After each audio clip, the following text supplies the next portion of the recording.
5 seconds. Start.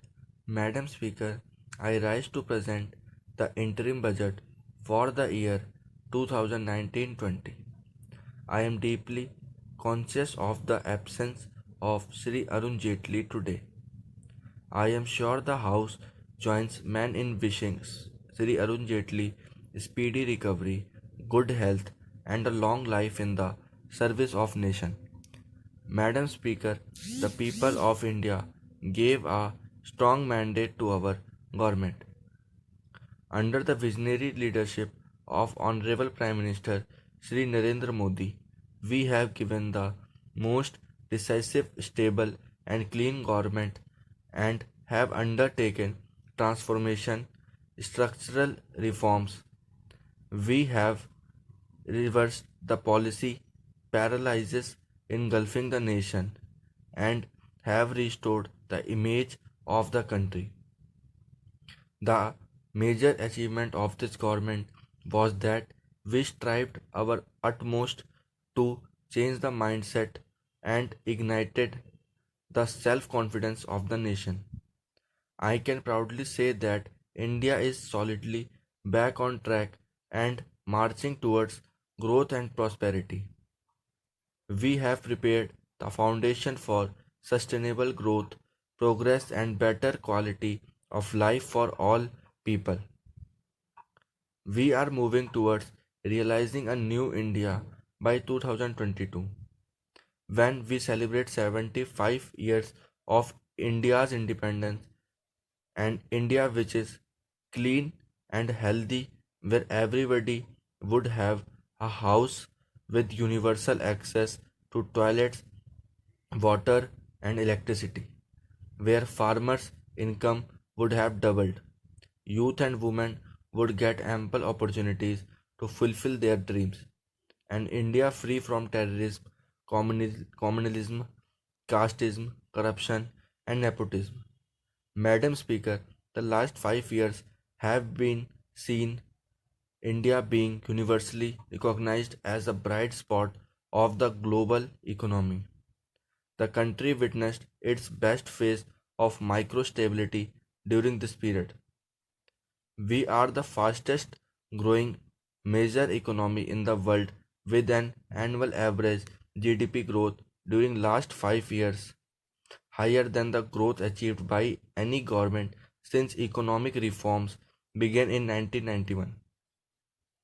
From being the 11th largest economy in the world in 2013-14, we are today in the 6th largest world. Besides generating a higher growth rate, we contained double-digit inflation and restored fiscal balance. Inflation is hidden and unfair tax on the poor and the middle class. The rate of inflation during 2009-14 was backbreaking. The then Prime Minister admitted as much as when he said, "We have also not been as successful in controlling persistent inflation as we would have wished. This is primarily because food inflation has increased. In contrast, our government broke the back of back-breaking inflation. We brought down average inflation, which is lower than the inflation during the tenure of any other government, from the high of almost 6% 7 years ago. The fiscal deficit has been brought down to 3.4% in 2018-19. We contained the fiscal deficit notwithstanding the Financial Commission's recommendation increasing the share of the states from central taxes, which we accepted in the true spirit of cooperative federalism, thereby transferring significantly higher amounts to the states. Due to a stable and predictable regulatory regime, growing economy and strong fundamentals, India could attract massive amount of foreign direct investments (FDI) during the last 5 years.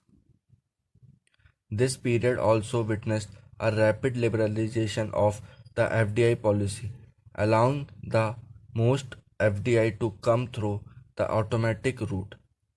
Madam Speaker, the last 5 years have witnessed a wave of the next generation structural reforms which have set the stage for decades of high growth.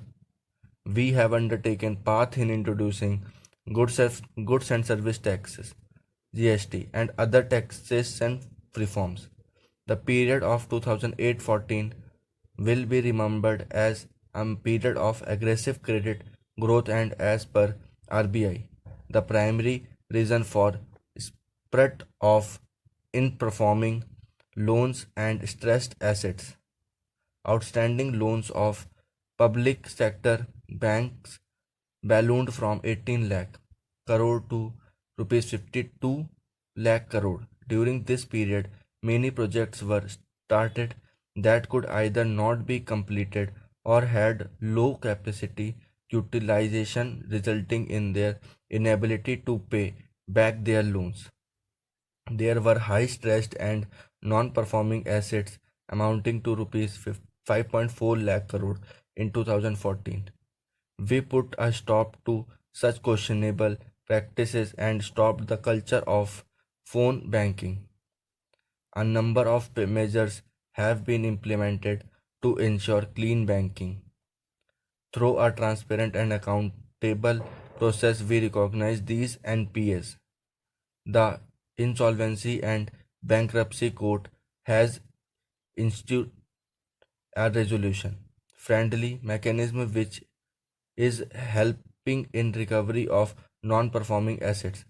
Earlier, only small businessmen used to be under pressure of repayment of loans, while in the case of big businessmen, it was the headache of the banks.